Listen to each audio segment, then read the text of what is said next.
You're listening to Choose FI Radio. The blueprint for financial independence lives here.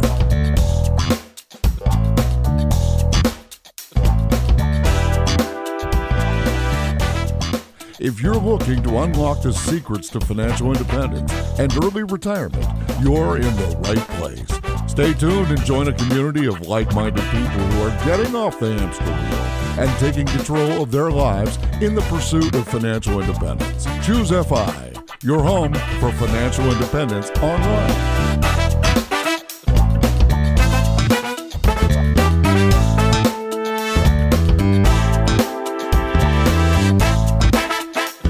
Welcome to the Choose FI Radio podcast. This is an episode that our Facebook group had been asking about for a while. There's been so much enthusiasm about exploring this idea of veganism, and not necessarily from the perspective that we think that everybody in the FI community needs to necessarily be a vegan. But in my mind, we're always looking for what are those things that individuals have figured out? What are those little pieces that we can adopt into our own life that can help us just get a little bit better at this game? And as you know, this game isn't all finances. It's not all just math, but that's a big part of it. It is a life optimization strategy. I don't think we can ignore this. It's obvious when you look at the economics of food that vegans have figured something out. There is a path here, a life optimization path here. And for the curious mind, for the person that's open to new ideas, you will listen to this episode and you are going to get instant benefit. Not that you're going to do everything that we talk about, but if you're willing to incorporate one or two ideas from this particular episode, it is going to thrust you into a better place in your life. So I'm incredibly excited to bring on James and Stephen, who have approached veganism from radically different places and really explore their perspectives and how they latched on to this idea. And to help me with this, I have my co-host Brad here with me today. How you doing, buddy? Hey, I'm doing well, Jonathan. Yeah, this should be a really interesting episode. I think what you just said there, incorporate one or two ideas into your life. That's what I'm looking to take away from this. And I'm certainly approaching this episode with as open a mind as possible. I know very, very little about veganism, honestly, but just like usual, I'm going to sit back, I'm going to listen, I'm going to ask questions that I think probably the audience wants to hear answered. So there's going to be a ton of actionable value here. And also, we're all looking to be a little healthier and a little wealthier, right? So if James and Stephen can teach us both of those things, I mean, that's a real value-added hour podcast. So guys, with that, welcome to the show. Glad to be here. Yeah, glad to be here. So Stephen, I think the place to start with this particular episode is just talking about what drew you to this particular concept of being a vegan or veganism, I guess in particular. And to give some background to our audience, you know, we have been dialoguing back and forth basically since our first episode. You found our podcast earlier on. And in my mind, you are an ultra optimizer. Almost in every single aspect, one of the first emails I got from you was just kind of, even while you were in college, how you were organizing your meals on 5-week rotations, how you were basically making Brad look like an amateur with regards to your cost per basis per meal. And that theme has like carried on through almost all the other topics that we've covered. So you're very intentional about this stuff, and I'm aware of that. So I'm interested in how all of that kind of brought you to vegan. I like to think that I like systems so that I can be lazy in other areas of life. So I streamline the stuff that matters, and I'm really lazy everywhere else. But aside from that, how I started, I kind of fell into this, really. I didn't deliberately choose it. I don't think anyone sees a major lifestyle change and says, I'm going to do that. Let's make my life real hard, real quick. I didn't choose that. I had a chronic disorder, really, chronic tendonitis in my wrists and hands. I'm a programmer. And one day I just couldn't really use my hands. They just started hurting. Wrist started hurting, forearm started hurting. Just kind of moved up my arm like that. I knew I had to figure it out. So over a couple months, I started to get more and more desperate. And at some point, like, okay, we got to change everything. I've tried every treatment. You know, a year or two later, you start getting desperate. Like, all right, well, let's start looking at the really harder things, like lifestyle changes, like exercise and diet. So from there, I really said, okay, what can we change about my diet? And I started trying to follow an anti-inflammatory diet. And I started doing more research about all sorts of things. Like, okay, what could potentially cause inflammation in the body? What can I change that could possibly help me even a little bit? And I really landed on diet. And I started learning about animal agriculture. And the more and more I learned, the more I'm like, all right, I got to try this. So I ended up being vegetarian for health for about 6 months. It really didn't start out as a cost thing or any other kind of optimization. It certainly wasn't ethics. And after about 6 months, I really went full vegan. And I've been that way for, 3.5 years now, something like that. And somewhere halfway through the vegan timeline there, our primary motivation switched from health to ethics. But really, that was just happenstance. Didn't plan that either. Hey, Stephen, can you just define what veganism and vegetarianism, like what is the distinction? I am really kind of a bozo when it comes to this stuff. I don't know precisely exactly what we're talking about definition of terms here. Yeah, so there's a couple terms that you really want to know. I would say 5 or so, something like that. So first off, vegan, basically, it's a belief system, more or less. It's you don't use animals for anything, plain and simple. As a byproduct, that means you don't eat them or any other products, stuff like that. So vegetarian actually in modern day means ovo-lacto-vegetarian. In past times, vegan was the same as vegetarian in terms of terms, but they split just in common modern parlance. So another term you want to think about that's popped up recently is flexitarian. And flexitarian means that most of the time you would eat vegan or vegetarian. Maybe when you go out with friends or just for parties or something, eat whatever you want. So it's not a moral stance. It's for some other reason. It could be for environmentalism, something like that. And the 2 other terms that I think are really worth mentioning are plant-based and whole foods plant-based. And we'll talk about those more if we get into the diet. But plant-based is basically just the diet portion of veganism. It means all you don't eat any animal products for whatever reason. There's no moral stance there. So it sounds like you're describing a spectrum. And would you say your gateway was one of these terms, and kind of as you went deeper down the rabbit hole, which has its own parallels to FI, you kind of lined up more with maybe just a pure vegan approach to life? Yeah, it definitely is a spectrum, and there's spectrum and spectrums. It goes deep. If you ask any one vegan what veganism means, you're going to get 2 people who hate each other. Trust me, there are wars even within factions. Don't worry so much about the terms. Just get the general idea right. Yeah, and we certainly don't want to get into any of this like religious fervor arguments. So we're going to avoid that as much as possible. But yeah, just getting that background is very helpful. So James, let's go ahead and bring you into this conversation. One of the reasons that I was so excited to include you on this call is that you are a bodybuilder from Alabama. Those 2, kind of adjectives in this case do not really seem to go hand in hand with being a vegan, or maybe one of the other terms that Stephen just laid out. How did you discover this concept, and what drew you to it? Yeah, so that's actually kind of a funny story itself. So I've always been very fitness motivated. I've done everything from jiu-jitsu competitions, which I'm sure Brad could chime in with, but I've also done physique competitions and more recently like powerlifting and things like that. And I've been doing intermittent fasting for about 6 or 7 years now. And I just decided, and actually I was the exact opposite of a vegan up until about a year ago now. I actually had convinced myself that I hated pretty much all vegetables, any lettuce, any tomatoes, any onions, anything that would go in salsa or on salad, other than, the occasional spinach and potatoes, which some people, I guess, would count as a vegetable when they're fried and sliced up for you at Alabama. Served with ketchup? Yeah, absolutely. Absolutely. There's no other way. And so I was actually the exact opposite of a vegan.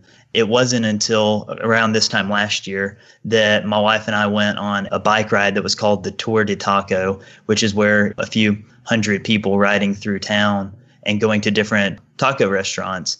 One of the places actually just started sliding out pre-made tacos, and I wasn't going to sit there and pick apart this tiny little taco and then be left with nothing but the shell anyway. So I just ate the whole thing. And I realized at that point that none of this was that bad. None of it was, I had always convinced myself that it was a texture issue and all these different things. And my wife and I had, watched all the documentaries on Netflix, and we had talked about trying to become more plant-based and stuff like that. But I had never actually even tried, because I had convinced myself so much that I didn't like vegetables, because, in Alabama, vegetables aren't really a thing. Like it's barbecue, it's steak, and that's it. Actually, to me, it was more of a challenge. It was less, I didn't have a health scare. I didn't have anything like that. I just wanted to see if I could do it, just to challenge myself, to show that you can do this and you can still maintain any level of fitness that you want to, whether it's high level, whether it's mid level, whether you want to be strong, whether you want to look good. So my goal was to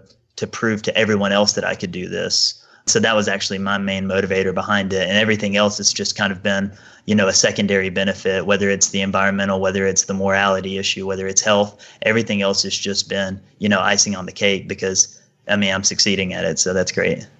So James, that literally just strikes you one day at a taco restaurant? I mean, like, you're a bodybuilder, you're into jiu-jitsu and health and fitness, and I can only imagine what your diet was like before then with significant protein and animal products. And then you have this one taco and your whole life changes. Talk me through how that actually happens on that day. That's a hell of a taco stand.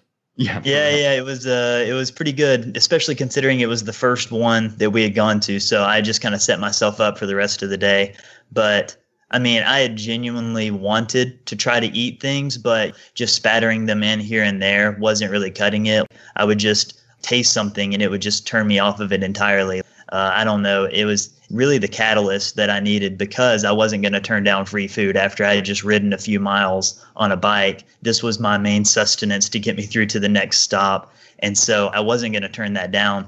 That essentially was the catalyst that within a couple of weeks, I had gone from not eating any vegetables to that day to eating just copious amounts of vegetables and realizing how much I actually loved them and that I hadn't had these potentially ever, at least in years, at least in any time that I could remember. I'm sure that, my family, probably like everybody's family, feeds their kids vegetables when they're a baby, but I hadn't consciously eaten anything like this in, decades. So that was really just the catalyst that I needed to start eating like that. And then once I had implemented plants into my diet, it was so much easier for me to just open up my whole world to just that and then cut out the meat products and the animal products and things like that. My family would tell you that I'm kind of an extreme guy, whether it's one end or the other. If I'm going to do something, I'm going to go all in and just commit to it. Sometimes that's to my detriment or to other people's detriment. So I'll let everybody else be the judge on that. Stephen, earlier I alluded to kind of talking about the parallels between kind of going down the rabbit hole of vegetarian to flexitarian to vegan.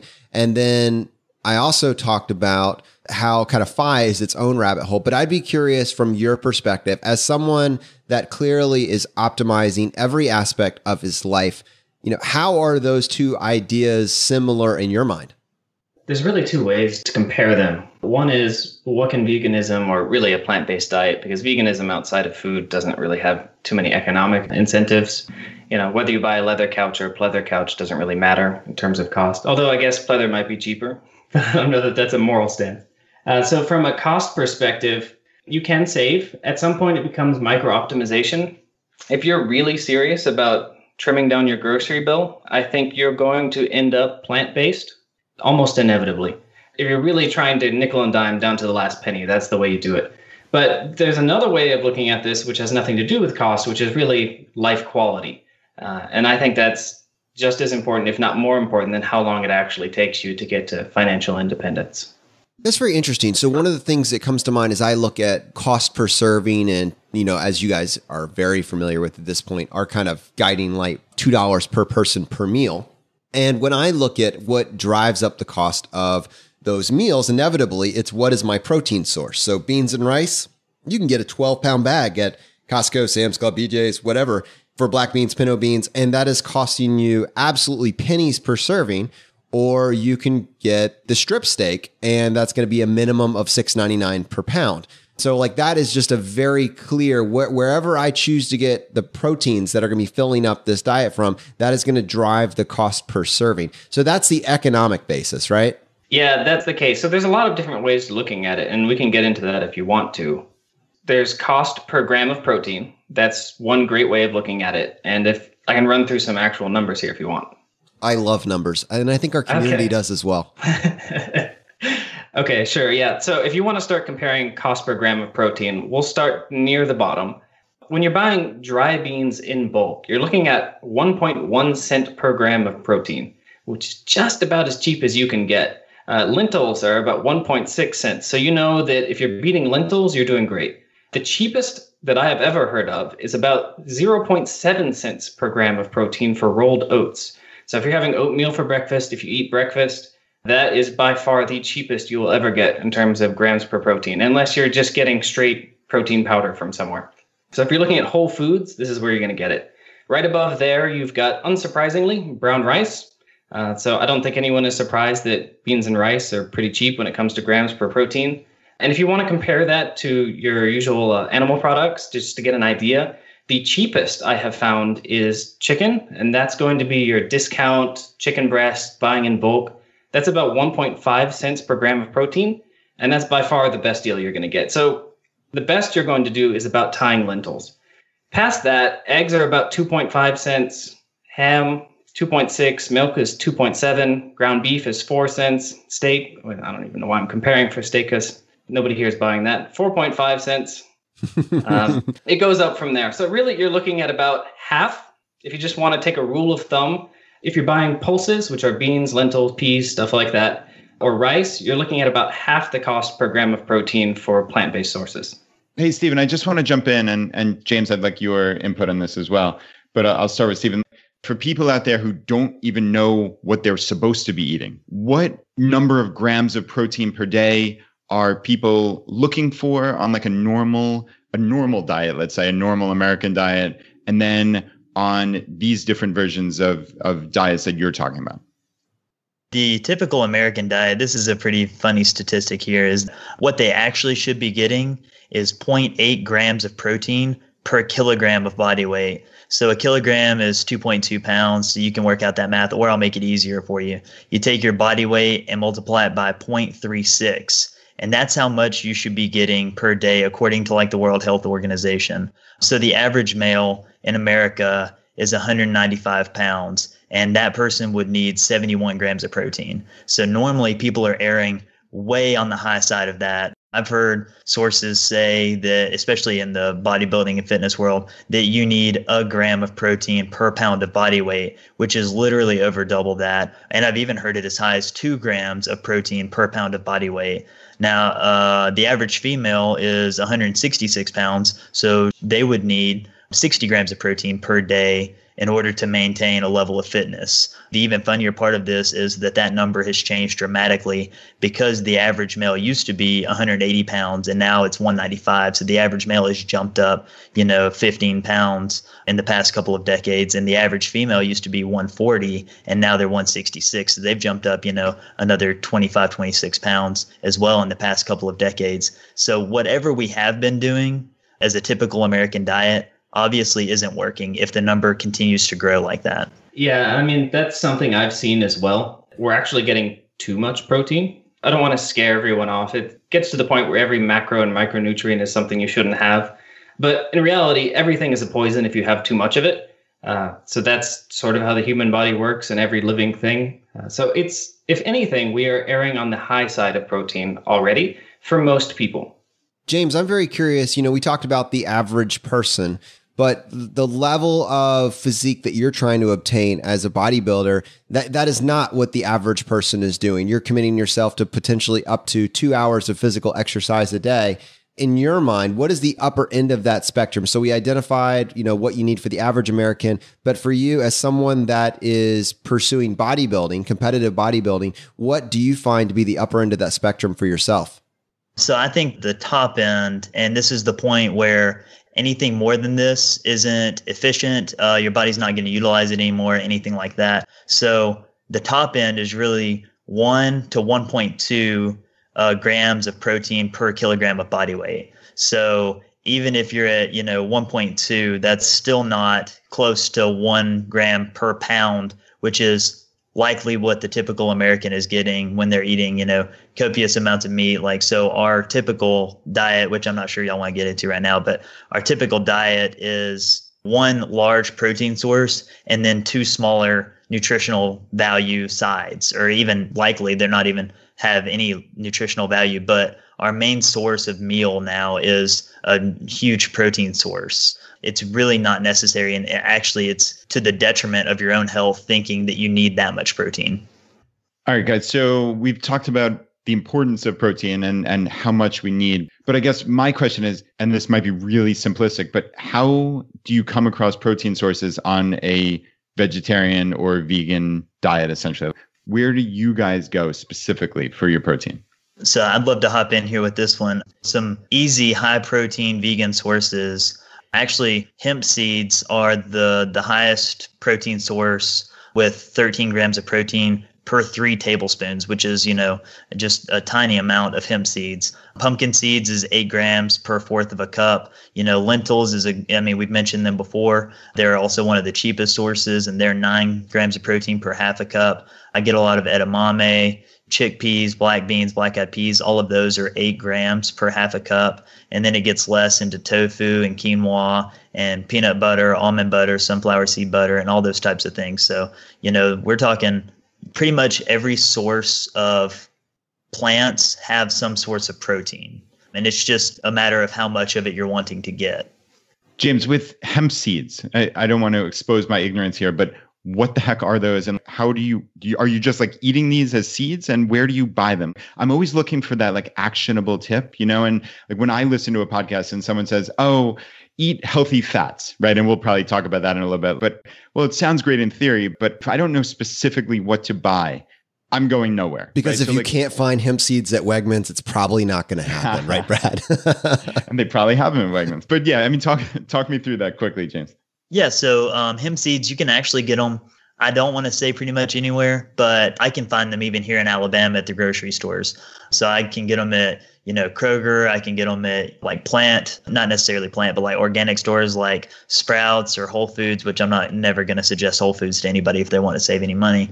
But yeah, they're actually pretty easy to find, and you can just throw a scoop of those in with the oats that Stephen was talking about earlier, which is one of the, if it is the highest protein content per dollar amount. So you toss some hemp seeds in with your oatmeal, and there you go. You've got one of the highest protein meals that plant-based products can provide. A description of where protein comes from would probably be useful. That's probably worth talking about. You really don't need to focus too much on getting protein. Unless you're someone like James and you're really optimizing for your exact protein level, you don't really need to watch it. And the reason is there's this common belief that protein is something you need to focus on. But in reality, pretty much all living things have protein, because protein is a basic building block of life. So there's nothing that doesn't have protein. There's almost nothing that doesn't have complete protein, so all the amino acids. So really, as long as you're getting enough calories, you're probably getting enough protein. If you're hungry, then you might not be getting enough. Unless you're eating some really weird diet that's like all apples or something. I've heard of that. It's ridiculous, but you're going to have a hard time not getting enough protein. So I wouldn't worry too much about it, but you're welcome to if it assuages your fears. So Stephen, what does a healthy vegan or plant-based diet look like? Like, actually talk me through even just like a day in the life of Stephen's eating habits, so I can just get a sense of what do your meals look like? How often are you eating? Are you having snacks? Are you, just talk me through all that kind of stuff. Sure. I do intermittent fasting now. I started probably a couple months ago. It's it's all the rave. But I don't eat breakfast anymore because I realized that breakfast was basically a trash meal for me. I was always eating simple carbs, just crappy stuff. So I cut it out. But you're welcome to. There are plenty of breakfast options. Before, if I was eating breakfast, I would eat something like a chia seed pudding. It's super simple. You just put some chia seeds and coconut milk in a bowl. You can add some cardamom, get your spices in there, some antioxidants. Very simple. That's like a 30-second recipe. You can have a tofu scramble. It's basically like scrambled eggs, but you use tofu instead. Just as simple, takes just as long. There's a lot of options. Fruit, nuts, that sort of stuff. I recommend a simple breakfast. For lunch and dinner are really the same thing for me. I just cook meals batch, and I eat lunch and dinner, the same meals. Those meals, I've really stopped eating like an American. This is a weird thing to say, but what James was alluding to is most Americans' plates looks like, if you look at the plate, you got one big brown thing. That's your meat. That's about half the plate. And then you've got maybe some starch for the other half, mostly potatoes, maybe some rice, pilaf, something like that. And then in the little corner of the plate, hiding out under the potatoes, you've got something green, maybe canned corn, something like that. It's off to the side. And that's pretty much what my diet used to look like, but it's incredibly restrictive. And it wasn't until I started eating vegetarian and then vegan, that's not really an option anymore. The plant-based substitutes are kind of expensive. Yeah, they're nice to lean on every now and then, but they're also not as good. Like, I'm not going to say that whatever substitute you can find for steak is just as good.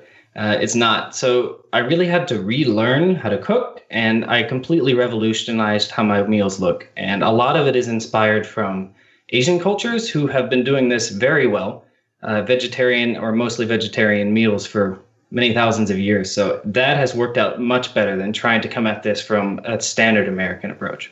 That strikes me that if I were going to try to tackle, at least if I were going to take my own natural inclinations and try to become a vegan, my initial thought would be, okay, how do I make the same exact meals that I'm eating now, albeit, steak or chicken or whatever? What can I substitute to keep eating exactly what I'm eating, but now have it be vegetarian? And it sounds like what you're saying is that is a losing strategy. I really don't recommend that. So we can talk about substitutes. That's perfectly fine. They're a good crutch if you're serious about trying this. It's Thursday into my 1 week vegan challenge or whatever. I don't care anymore. I just want a burger. Like, you can do that. You can go buy a Beyond Burger, but they're expensive. I think that is a road to disappointment. Really what you want to do is completely change how you're eating. So instead of eating your big meat, your starch, and your little side of vegetables, just completely rework the plate. So from an Asian perspective, what you might have is something like a stir fry. Your plate looks a lot more homogeneous if you eat like I do. So I don't eat lots of little corners. I don't have a tray with each little section has its own special food in it. A lot of my food is homogenized. So I'll have a soup or a stew or a stir fry or something like that. And a lot of it has beans or lentils or all that sort of stuff mixed into it. It's very flavorful, but it's usually just one thing, maybe a side of greens. And James, I would love to bring this back and talk a little bit about a day in your life, because I think all of us, if we're going to follow Stephen's advice and not immediately look for how to substitute exactly what we're eating now with vegan substitutions, I think you do have to come up with new recipes that are imbued with that taste, with that flavor, and it may kind of take a reorientation. I know you mentioned hemp seed. Like, walk us through your day. What meals do you actually get excited about that aren't just specifically steak substitutes? Absolutely. So much like Stephen, I'd mentioned before that I've been doing intermittent fasting for 5, 6, 7 years, something like that. So again, I also skip breakfast. But for instance, this morning I went ahead and worked out this morning before we did the podcast. And so when I got back, I made a shake, and it did consist of pea protein, brown rice protein. It's like a blend, and then a banana, some greens, some peanut butter, and I did put in some chia seeds and stuff like that. But normally I wouldn't typically have that as my first meal of the day, just because I wouldn't normally work out quite this early in the morning. But like he mentioned again, ethnic foods kind of lend themselves to vegan options because those foods came about and were really optimized at a time where meat they didn't come up in a time of abundance that we currently have. And so the convenience of running down to the store and grabbing chicken and stuff like that wasn't really something that they had, which is something that really came about as Americans, and our American diet is really consisting of. So I do eat a lot of Asian foods like bibimbap, which is Korean, and bulgogi. My favorite meal probably is a vegan pad thai, which is, again, stir fry. We do like broccoli shoots and shredded carrots, and stir fry that in with some sesame seed oil, which just really like adds a lot of flavor to it. I put that over some rice or rice noodles, and then I do a handful of peanuts and some Thai sauce. And that to me is like the best meal that I could possibly have. Then there's other foods, like my wife's from Cyprus, and so we eat a lot of Mediterranean foods. Like we eat veggie gyros, and we have dolmades, which is like stuffed grape leaves with rice and different spices. And we eat falafels and hummus, and we make zucchini pasta, and we really like at least once a week, probably a couple times a week, we make homemade pizzas where my wife actually makes the dough, lets it rise, we roll it out, and we top it with, sun-dried tomatoes and olives and mushrooms and artichokes, and then we just don't put any cheese on it. Occasionally we'll buy some of if my wife is really wanting it, we'll go ahead and get some of the vegan cheese options, but to me, they're not the same, and I actually prefer my pizza now almost without cheese, which is how a lot of cultures eat it. That's not what we think of when we think of Pizza Hut or Domino's or Mellow Mushroom or anything like that. Like, we see a pizza that's just completely covered in cheese, and the only thing you can't see is the crust. In many other cultures, even in Italy where they made pizza, the margherita pizza has a few slices of mozzarella dolloped on it. So not every bite is going to have a copious amount of cheese on it. So I think that any other ethnicity, any other nationality. All these other food cuisines are actually better to try to convert to veganism, or at least not even convert, just try to implement some healthier meals. They really help more than the typical American meal. James, I'm kind of curious here. So I have definitely been focusing much more on my health and fitness in the last couple of years than I really have for probably the last 10 years prior to that. And I've been certainly paying attention to some of the trends, the macro trends in nutrition. So I've been cutting out carbohydrates and sugar. And now if we're talking about cutting out meat, to me, I don't ever want to have the mindset of deprivation. So it's got to make that case of, okay, what am I going to eat when I'm hungry for a snack? Do you pull out certain vegetables? Like Stephen was saying, do you have one all-in-one meal that you might pull out for a snack? Frankly, are you just not hungry because these meals are so nutritious? Talk me through what you do like on a daily basis. You're a guy who's a bodybuilder, and presumably you have some fairly significant nutritional needs. When you're hungry for a quick snack, do you go in the fridge and grab a couple carrots? What do you do on like a day-to-day basis? Because that sounds incredibly unfulfilling as a guy that has cravings all the time. So another huge benefit of eating as a vegan is that my meals have actually grown significantly because I do need so many more calories than probably what the typical person needs. I do eat a lot more, and ironically, eating as a vegan has actually helped me feel satisfied more because my plate has just grown tremendously. Instead of having, 6 ounces of chicken, I'm getting 12 ounces of rice and beans and something else. And so it's actually, I'm eating a lot more volume, but the nutrients are actually more so there. It's more nutrient dense foods. But to answer your question about if I'm having a snack, if I'm hungry for something, I actually mix my own trail mix. To me, it's phenomenal because we do dried fruit, we do nuts, we do seeds like pumpkin seeds and cashews and peanuts and dried pineapple or dried bananas and different things like that. And so, I can knock out 500 calories on some trail mix and feel very satiated, at least until my next meal, which I do try, because I'm doing intermittent fasting, I try to squeeze most of my calories in an 8-hour window. And so to squeeze in the amount of calories, I'm getting to eat a lot, which to me is the biggest benefit, because as a closet fatty, it's great for me to get to eat as much as I could possibly want and to not have to worry about it being detrimental to my health. I hear you, man. Even as you were saying that, I was just kind of working through this framework of trying to put all this stuff together. And it's interesting. I'd like to put my hand up as being someone else that practices intermittent fasting. I absolutely love that. Maybe it should be its own show, but I really do feel like that could be a full topic. It is such a life hack. Stephen, I'd love to get your perspective on, like, let's say this person were to watch 2 documentaries back to back, and on Monday night they watch What the Cow, which I think is a really big vegan documentary. And then the second day they were to watch The Miracle Pill, which is this hardcore ketogenic diet, almost all animal and fatty products, and love the fats. Where is the middle ground? What is the common theme? I always watch something and say, you know what, I'm not going to agree with everything or think that they are 100% on the nail, but there is probably something to this. There is this bit that I could extract. What is the common thread that someone can grab from the people that believe are all in on ketogenics, all fats, and the people that are completely anti-carbs, and the people that are all, thinking that vegetarian, all vegetarian? Where is that common thread in your mind? Yeah, so I'll try and denoise the plant-based diet for you, specifically whole foods plant-based. So when anyone's making health claims, usually it's whole foods plant-based.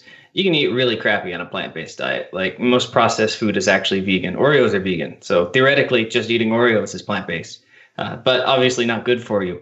So if you want to denoise this a little bit, like why is this good for you? How does this compare to everything else when somebody else is telling me that this is bad for me?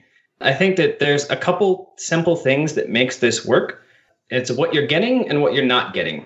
So what you're not getting when you choose to eat fewer animal products is you're not getting some fats which may not be good for you.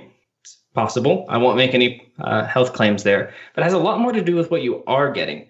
So when you replace, let's say, a cut of meat, let's say chicken breast, with a pile of some seasoned chickpeas, what you're getting is a buttload of fiber. And fiber is incredibly important.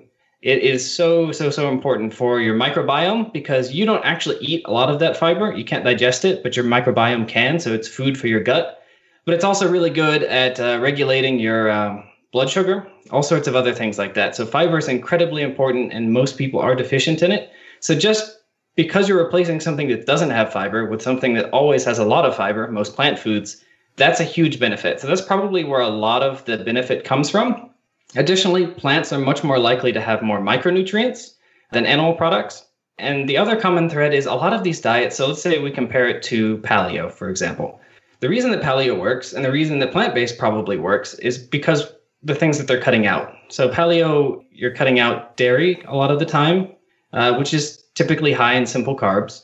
You're cutting out processed foods. Any diet that cuts out processed foods, that's probably 80% of what's good for you right there. Because hyper palatable foods are almost never good for you. So just cutting that part out right there is a huge win. And the rest of the optimization really comes from, okay, well, maybe it's not so surprising that eating a lot of vegetables is good for you. And that's kind of the punchline. So if you are whole foods plant-based, you are far more likely to eat a lot of vegetables. And vegetables are really good for you. So Stephen, on the topic of vegetables, talk me through when you go to the grocery store, what are you actually buying? What are your 5 or so favorite vegetables? How much diversity of vegetables are you getting on a daily, weekly basis? Give me a real sense of what this looks like in practice. Sure. So I try to plan out most of my meals ahead of time, so it probably doesn't come as a surprise.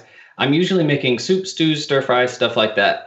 So I kind of have a tier list. A lot of the time I'll come in with a general idea. I know I'm going to make a soup. I'm going to make a stew or stir fry, but I don't actually fill in the ingredients. I have an internal tier list in my head. And this is something that you guys can all remember. It's hopefully easy for you to remember.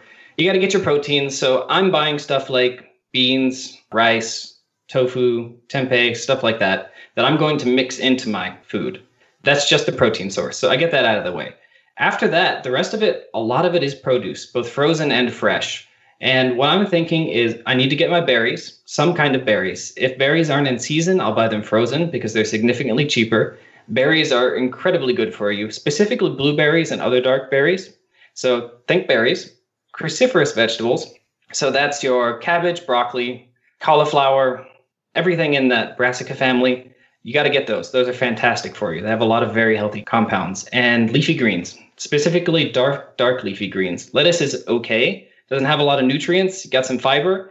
Anything other than lettuce, dark leafy greens. If you just get those things, it really doesn't even matter what else you eat. It's so fantastic. Unless you're eating something horrible to offset me. There's that edge case. If you're getting those things in your diet, you are going to be miles ahead of everyone else. Can we talk about adding flavor, and maybe James, direct this at you, especially in the case of, let's say you are consuming a lot of dry beans. Now, I can understand adding dry beans to a chili or something along those lines and kind of having that take in some of the flavor of the chili. But what about just consuming it with brown rice? I mean, is there anything that you have found, any kind of go-tos that either of you have used to really ratchet up the flavor of beans to make them something that you're actually leaning into each time? I mean, is it refried beans? Something along those lines. What do you guys do? What are your strategies? So I actually used a lot of like crushed red pepper and cayenne pepper and like Creole seasoning. If I'm essentially going to eat rice and beans and something else that doesn't really add a lot of flavor, then, I mean, you definitely have to dress it up with sea salt, hot sauce, salsa, soy sauce. And then, like, if I'm really feeling adventurous, then I dip into my Asian food toppings, like, the Thai sauce, or I've got different teriyaki sauces and stuff like that. My go-to is some Creole seasoning with cayenne pepper, crushed red pepper, and different types of salts. And that really makes it a lot more palatable for me. And Stephen, did you want to weigh in on that? Sure. Yeah. On my side, I don't want to paint this picture of me sitting down with a sad bowl of beans and rice and like, all right, this is my life. That's exactly what I was envisioning. I'm saving money. This feels great. I don't remember the last time I ate beans and rice by themselves. The last time I did, I wasn't even vegetarian. I was just trying to save money. So it's been a long time. I don't do that. Like, it's always mixed into something. Bibimbap is something that I have made, just like James said, it's a Korean dish. You don't eat these things in isolation. They are always paired with an enormous amount of flavor. So if you take how flavorful my food is now compared to what it used to be, it's a joke. my food is so much better. I look forward to pretty much every meal. I just get excited about it. I'm like, man, that's good. Where has this flavor been all of my life? And it's because the rest of the world, in the absence of super palatable foods, like animal products that are very easy to get, they made up the difference with spices. And it's all in the spices. That is the magic.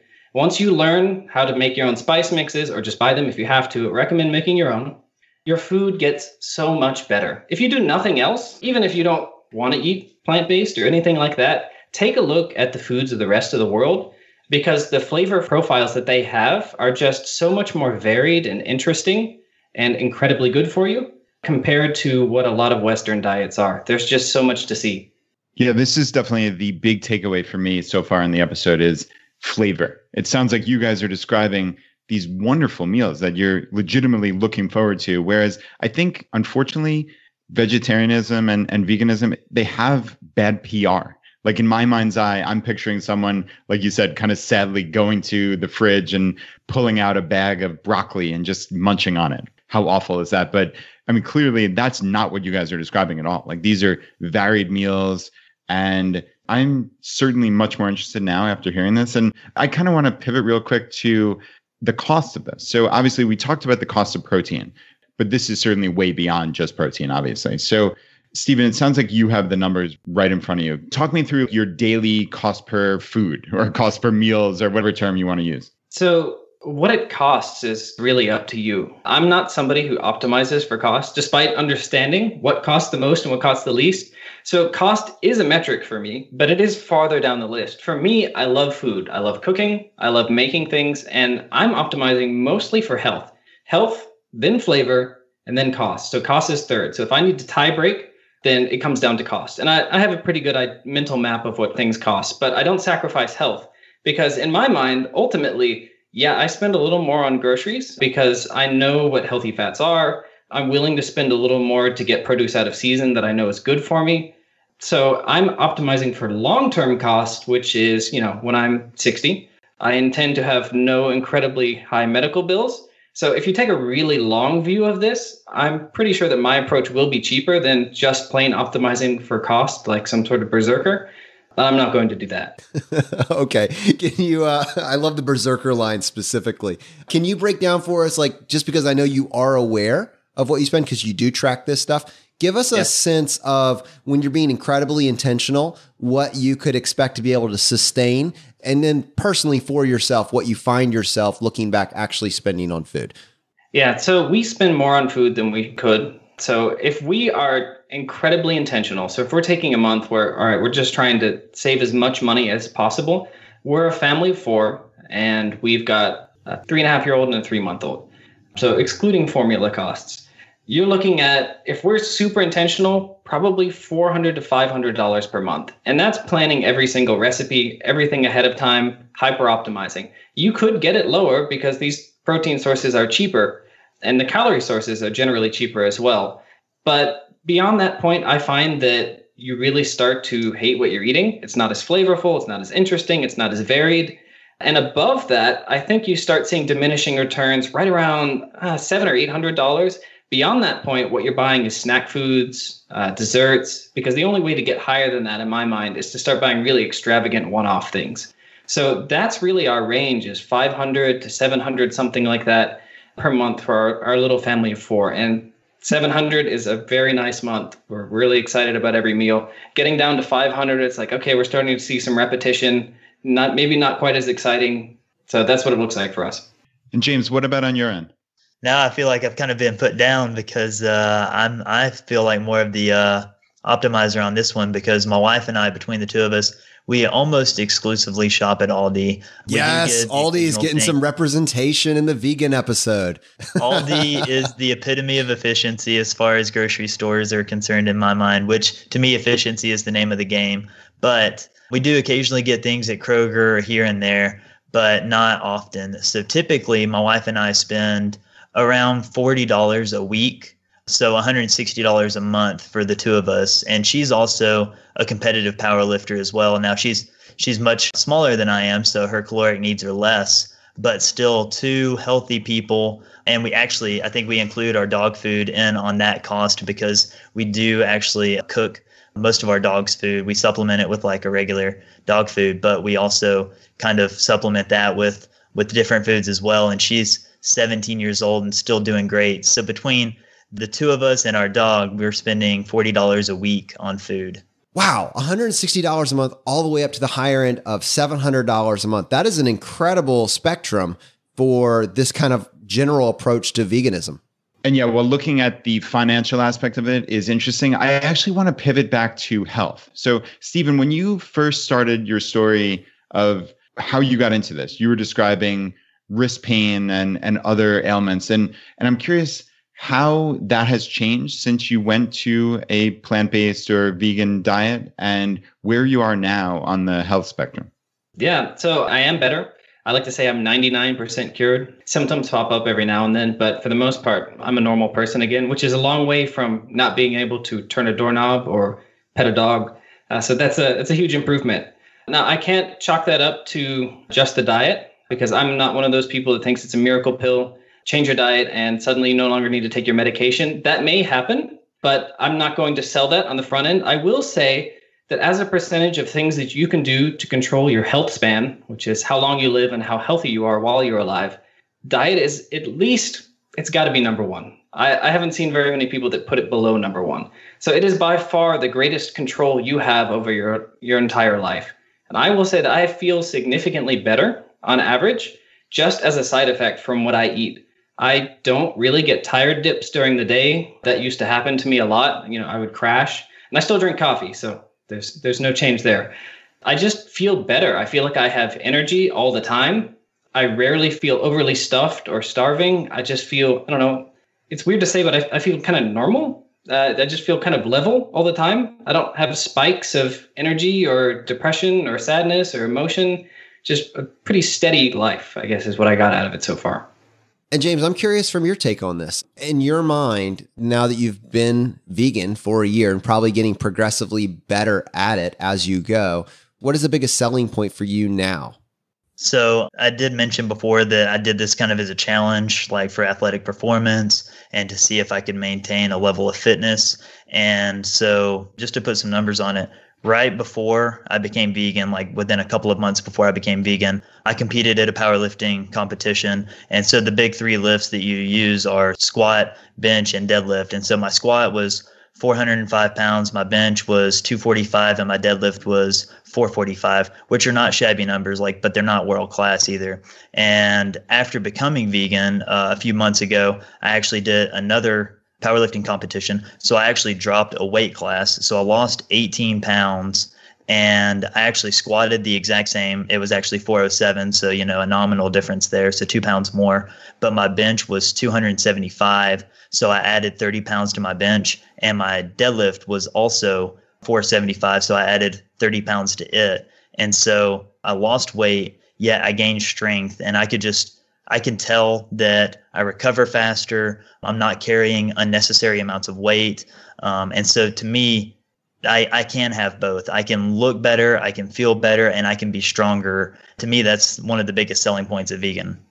That's incredible. So yeah, all those bodybuilders out there saying you need 1 or more grams of protein per pound of body weight, you've proven that false, or that you need to have all these animal products. That is just astounding to me. Because I think so many of us have these preconceived notions that vegetarian or vegan, it's not conducive to an active, fit lifestyle. And that's completely unfair, but I think that's kind of a common thought. I'm also curious, have you noticed any other tangible health benefits? So any type of joint pains that went away, or anything else that you could actually point to that, oh, wow, I didn't even realize my default state was X, and now it's better because I'm eating this way? Well, I can say that my bike rides, because I do ride my bike a lot to work, they've been faster. So it's genuinely taking me less time to get there, but I also hurt less throughout the day after that. Like sometimes, I'll sit down and I'll get up and my legs will be a little sore. So that's been less, and my skin has gotten clearer. Not that that was a real issue before, but I feel like from the inside out, I have alleviated almost any symptom that I could have had. So, Stephen, I think probably this question is probably better served to you. And I realize that this will reflect maybe your opinion specifically as opposed to the vegan community at large opinion on essentially why should someone be a vegan? What is the environmental impact of a single person's choice to be vegan? What is your most compelling case for that, for veganism at large? Sure. Yeah. And I'm not going to preach to anyone here. I'm sure there's plenty of people who are gritting their teeth right now. Like, my way is right. I take a very positive spin on this. I do try to encourage people to try it just because it's been such a positive force on my life.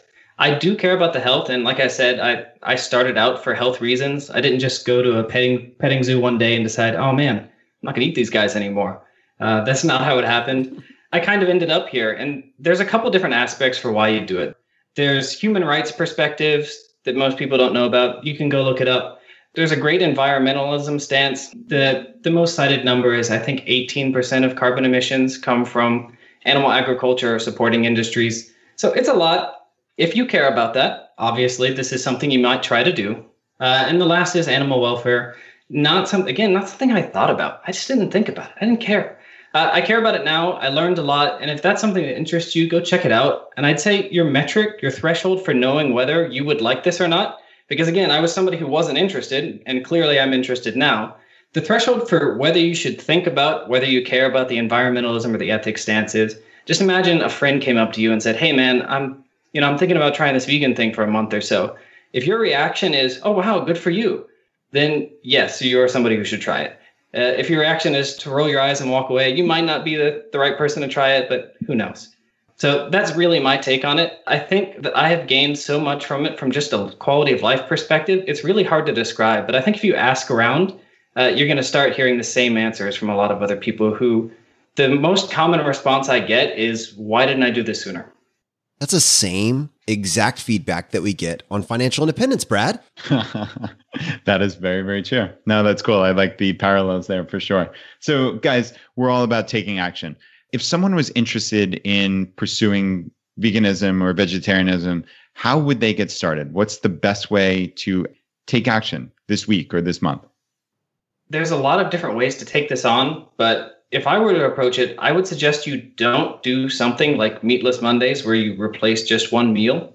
You're welcome to try that, but I just don't think you're going to get a lot of the benefits that we talked about. So when I talked about totally revolutionizing your plate, you're going to have to make some major changes to the way you cook and the way you eat and the way you shop. And if you just sub out one meal, you're kind of, you're not really trying very hard. You can find a substitute for chicken breast. You can find a substitute for fish sticks. It's not hard. Like, oh, wow, we did it. We substituted the cheese for Daiya cheese. We substituted the ground beef for lentils. All right, we did it. I recommend that you take on a little bit longer challenge. It doesn't have to be super long.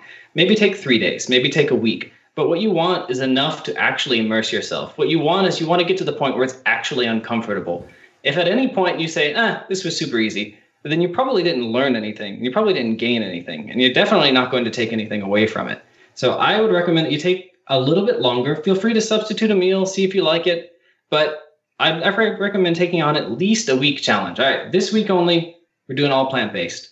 We got to figure it out, because what that does is it forces you out of your comfort zone, and you have to start unlearning your old habits. The moment you sit down and you realize you can't have tilapia and canned corn for dinner, that's when you have to start thinking and you have to start improving. So that's what I'd recommend. I can post a bunch of resources for recipes and stuff like that to try in the show notes. I don't think we need to list it in the audio format. Well, all right, guys, for those of you getting started, go ahead and start stocking up on those Oreos, right, Stephen? Maybe not too many, but every now and then. Stephen's mind just blew up. That's what you took away. That's what you heard.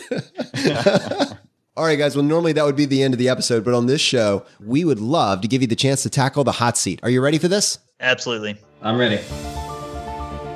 In a world drowning in debt and rampant consumption, trapped by the chains of lifestyle inflation, these questions highlight the secrets of those who have broken free. Welcome to the Choose FI Hot Seat.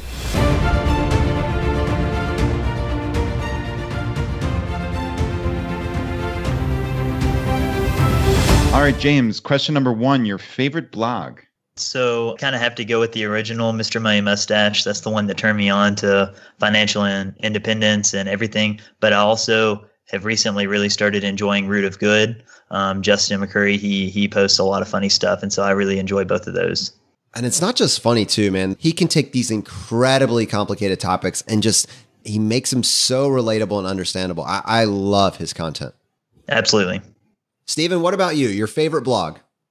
It's got to be Raptitude. I'm actually really happy you got David on because he is such an insightful person. He has changed my life significantly.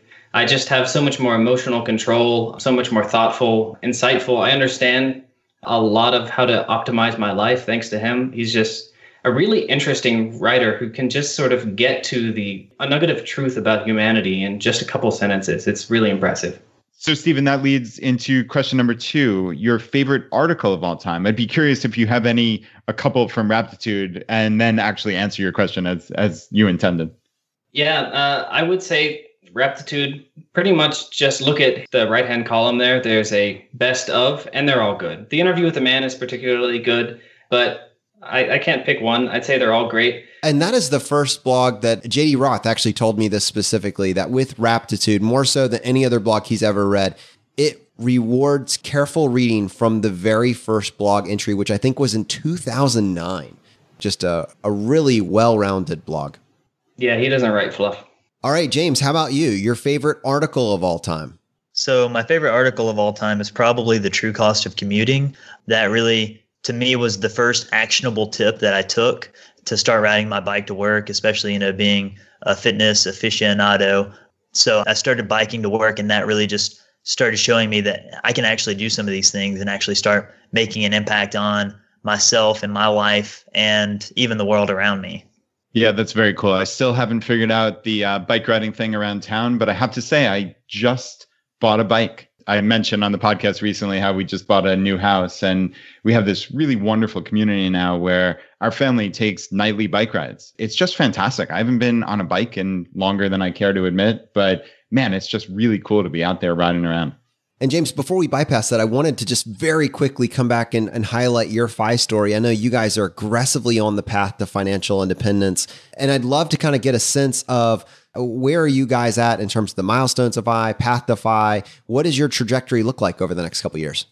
So actually, it's ironic because my wife and I just sat down and calculated it yesterday. So we own 9 rental units, and that was going to be a perfect segue into my favorite life hack because house hacking is definitely it. So I don't want to steal your thunder on the next question about the favorite life hack, but house hacking is definitely, real estate is our main source of income in FI. It's our goal. And so, the 401k, the IRAs, we're definitely shoveling money towards that. But anything left over, we're actually using for real estate. We think about this time next year, depending on how some things go, whether or not we pick up another property, we should be able to pull the trigger on FI. I'll be 28 and my wife will be 27. So that's really the goal is next year. But if we end up holding out a little longer just to turn it into a fat FI for another, 6 months to a year, then I'm not going to be too upset about it either. Yeah, we'll try not to hold it against you. And Stephen, what about you? Your favorite life hack? Favorite life hack? That's going to have to be, I was going to say reading, but it's kind of lame. So what we're going to say really is goal setting. I have a goal setting and scheduling and accountability system that spans about 7 spreadsheets. I look at them every day. Now, it grew from there. It didn't start at 7. It started at 1. But it's just so detailed. So everything I want to do in life is captured somewhere in some sort of system. And in that way, I make sure that I'm always getting the important stuff done. And it has just made me such a streamlined person. It's not more work, it's less work. I spend less time thinking and worrying and being anxious about what I'm going to do today, tomorrow, next year, 10 years. I've got plans for everything. And the plans change all the time. But I have plans. That's the important part. And it has really revolutionized everything, really.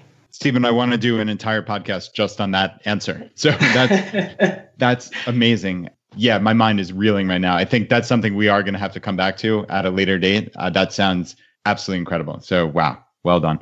I'd be happy to nerd out on it. Nice. All right, guys. I guess, Stephen, we'll stay with you. Question number 4, your biggest financial mistake. Fortunately, I haven't made any major ones. When I thought about this earlier, my biggest mistakes weren't mistakes because I got something out of it. So my biggest expensive decisions were all good in retrospect. if I had to choose anything, I'd say moving too frequently. We moved a lot between moving to Seattle from Georgia, moving once or twice in Seattle, and then moving back to Georgia in about 5 years. And that's expensive. It's really expensive, breaking lease, stuff like that. But every time we moved, we were happier. So it's kind of short-sighted to look back and say, oh, we shouldn't have done that, because we were happier every time we moved and we're happiest now. So it worked out, but it was expensive. And James, what about you, man? Your biggest financial mistake? It's kind of ironic that real estate is our number one goal, because my biggest financial mistake was our first real estate purchase. My wife and I, we had just gotten married, and financial independence wasn't even close to anywhere on our radar. And so we bought this big fancy condo that would have bought us a 3-bedroom house in the suburbs, but instead we bought a big fancy condo that was 1 bedroom, 1 bath, and it had, or 1.5 bath, which is not much better, but it had an expensive HOA and all of these things. And then when we found financial independence, we decided to sell it, and it sat empty for almost a year before it finally sold, because we had already bought another property, deciding to house hack it. So my biggest financial mistake was trying to get a big fancy loft to impress other people, essentially, is what it was. Lesson learned. I guess we could go ahead and follow up with you and see if maybe there's something you want to add to that. Question number 5, advice you would give your younger self. Yeah, so my advice I would give my younger self is don't really care about what other people think, which I know everybody says this, but I feel like if I was giving it to myself in the past, then maybe I would retain it a little more, because I went from owning 5 or 6 cars and trying to buy fancy things and showing that I had money more than I actually had, to going to actually doing the exact opposite. Now I drive an older car. Now I live in a smaller place, and now I have much more money than I had when I was doing all of these things, trying to show that I had it. Can you tell us about one of those cars that you had? I can. Actually, at the Camp 5 Mid-Atlantic, I am proud to say that I won the highest mileage car there. My wife actually had it when we got married, and I've been driving it since. We've got a 97 Toyota Camry with 293,000 miles on it. I call it the money-making machine, because it doesn't cost us anything. It gets good fuel mileage, and there's been 0 maintenance issues, and I'm just going to drive it until literally the wheels fall off. And to put in that comparison, didn't you at one point have like a kit car? So you had all these other cars plus a kit car? I did, yeah. That was my second most biggest financial mistake, would be buying a kit car that was essentially like, I don't know if anybody knows what an aerial atom is, but it was essentially that. The other side of it is, it was a big benefit, because I literally owned the fastest car that I'm ever going to own in my life. It was scary fast. It was pretty dangerous as a vehicle, to be honest. It didn't have a top. It didn't have doors. It was all just piping, and it looked like scaffolding going down the road, but it was incredibly fast. But it was a pretty huge financial mistake as well. Luckily, I actually sold it and used that to fund our first rental property. That's a pretty cool story in the end. And yeah, definitely when you hit 300,000 miles on the odometer, take a picture and post it in the Facebook group. I would love to see how many comments and likes you got. I think that could be an all-time record for sure. I definitely will do that. Nice. All right, Stephen, advice you would give your younger self? Oh man, I feel like such a chump now for getting rid of my 2001 Toyota Camry. But yeah, so if I had to give myself advice, it would be really find a growth mindset earlier on and really spend more time on introspection and self-improvement. The biggest gains that I found in my life, both in terms of quality of life and actual like material wealth, has all come from an internal change, not from like getting a skill or getting a new job. All of that stuff was a consequence of me figuring out what I wanted and how to optimize how good I am at life, basically. And if I had done that even a few years sooner, I have no idea where I'd be now. So, Stephen, you talked about Raptitude, and I also know you're an avid impact theory listener. Are there any other sources of information that you've used to further this journey? Yeah, I'd say just follow the trail. If you start with impact theory, that's great because it's an interview show. Look at the guests, see which ones resonate with you, or read the impact theory reading list. There's like 30 books that I think Tom ranks as the most important and influential. Listen to the authors, read the books, and from there, when something resonates with you, just follow it. Because every time what you end up finding is another YouTube channel, another set of books, and one of those may actually be key for you. And that's something I've found is that a lot of those ancillary books, when you're following that trail, just casually reading or watching videos, a lot of those have had life-changing effects on me too. All right. Now, we do have a bonus question for you guys, and we'll start with you, James. We have tried to become increasingly intentional about talking about this idea of value. And what we would like to know, and I think what our listeners would like to know, while we spent all this time talking about the things you don't buy or the cars you drive for extended periods of time, we want to talk about something that you purchased over the past 12 months that has brought a lot of value to your life. So that's the question. What purchase did you make over the last 12 months that has brought the most value to your life? I can't decide if I'm proud or saddened to say that I actually had to go through like my Amazon order history in preparation for this, because spoiler alert, I kind of knew this question was coming. But I did decide that it was a mini bike pump that I bought because I do bikes so often, that I bought a mini bike pump with a puncture kit. And it has actually saved me a couple of times from being stranded, 10 or 12 miles away from home. And so it has just been a lifesaver, because otherwise I would just be walking or trying to take an Uber with a bike hanging out the back of it. So oh, wow. That's my best purchase for this year. So was that an actual story from last year as you broke down halfway and had the Uber hauling you and your bike home? Did that actually happen? That actually happened to my wife. Before I bought the puncture kit, she was biking home from work one day. She actually did get a flat tire, and she didn't bring a spare tire with her or anything. And so she did have to Uber home, and her bike was hanging out the trunk of the Uber. Oh, man. That Uber driver pulled up and said, oh, hell no. I felt bad for her because I'm the one that convinced her to ride. And so this was probably her third or fourth time riding. But at that point, it can't get much worse. So she stuck with it. Nice. All right, Stephen, what about you? What purchase has brought the most value to your life over the past 12 months? Over the past 12 months, I'm going to say AeroPress. It's just good coffee. You can't beat it. I was using Keurig before that. Sorry, Mom. That's why I stopped using the Keurig machine. It's because I got an AeroPress.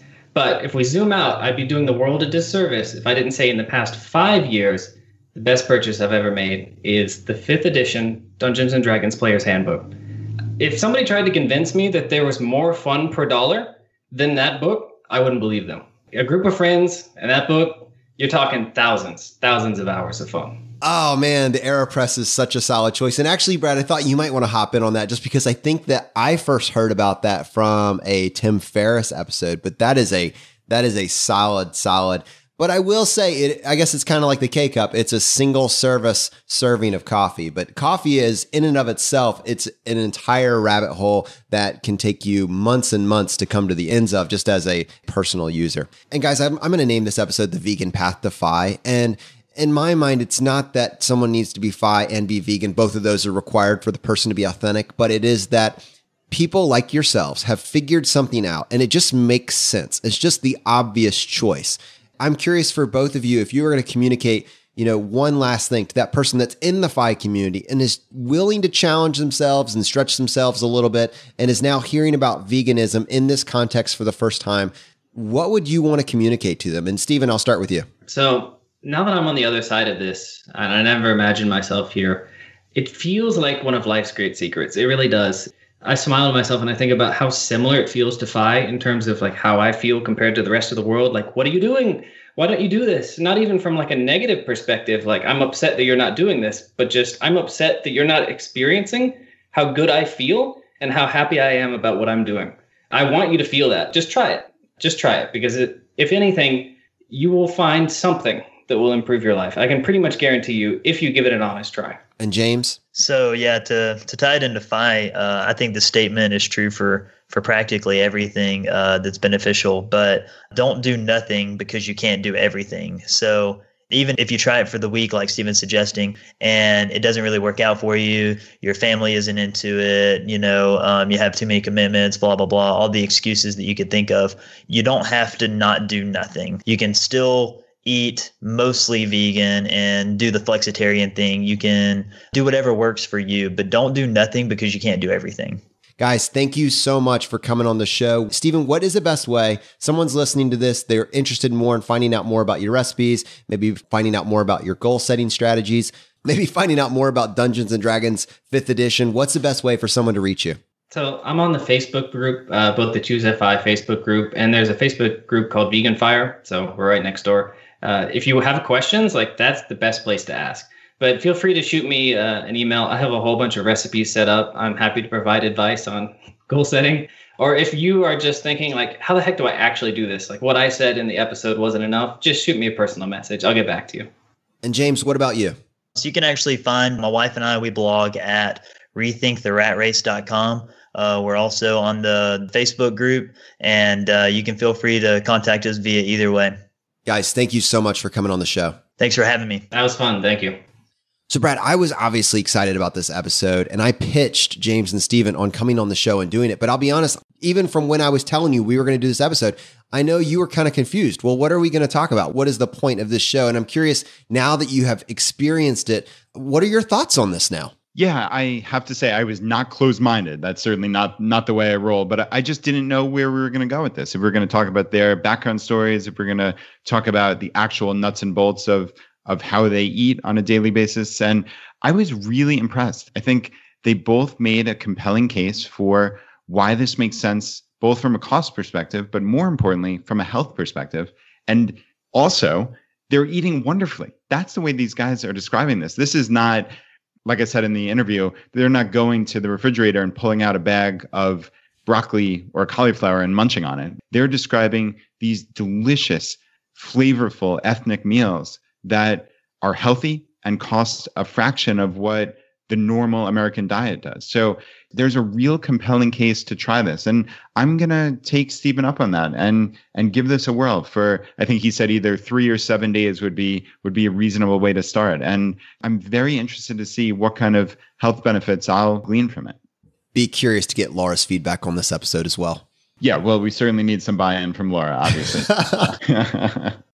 All right, to our audience, if you got value from today's episode and you've been getting value from the episodes up to this point, just take 1 second, press the subscribe button on the platform you're listening to this on. It just lets the providers know you're getting value from the show and you want to be here when we produce additional content. If you want to support us in what we're doing here at ChooseFI, here are 4 easy ways. 1, leave us an iTunes review. If you want to do that, just go to choosefi.com/iTunes. 2, use our page to sign up for travel credit cards. If you want to travel the world with miles and points instead of your hard-earned dollars, then just go to choosefi.com/cards and get started today. 3, if you're working on the milestones of FI, set up a personal capital account to track your progress and use our affiliate link. It's completely free, and just go to choosefi.com/PC. P as in Paul, C as in cat. And 4, and most importantly, find your friends, coworkers, and family members who might be open to this message and tell them about the podcast. Have them start with episode 38, The Why of FI, and right behind that, have them go listen to episode 21, The Pillars of FI. It is a fantastic starting place. All right, my friends, the fire is spreading. We'll see you next time as we continue to go down the road less traveled. You've been listening to Choose FI Radio Podcast, where we help middle-class America build wealth, one life hack at a time.